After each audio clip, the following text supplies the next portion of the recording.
সবাই একমত হবেন, কিন্তু কিছু অংশে একদম একমত হবে।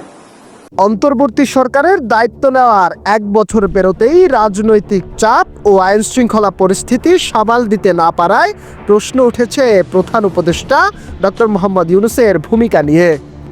শুধু তাই নয়, তিনি নিজেই তার পদ থেকে সরে যেতে চাইছেন। সম্প্রতি এনসিপি আহ্বায়ক নাহিদ ইসলাম জানিয়েছেন, ডক্টর ইউনূস নিজেই এমন ইঙ্গিত দিয়েছেন। তার পদত্যাগের সম্ভাবনায় দেশের রাজনৈতিক অঙ্গনে জোর আলোচনা শুরু হয়েছে কে হবেন তার বিকল্প।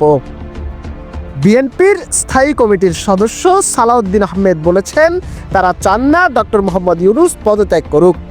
তবে তিনি যদি নিজে থেকেই সরে যেতে চান, তাহলে জাতি বিকল্প খুঁজে নেবে। তিনি আরও বলেন, বিএনপি বারবার নির্বাচনকালীন রোডম্যাপ চাইলেও সরকার শুধু সংস্কারের কথা বলে সময় পার করছে। সংস্কার, বিচার ও নির্বাচন তিনটাই একসাথে সম্ভব হলেও সরকার ইচ্ছা করেই বিলম্ব করছে। এখন প্রশ্ন উঠেছে, ডক্টর ইউনূস না থাকলে কে হবেন অন্তর্বর্তী সরকারের নতুন প্রধান?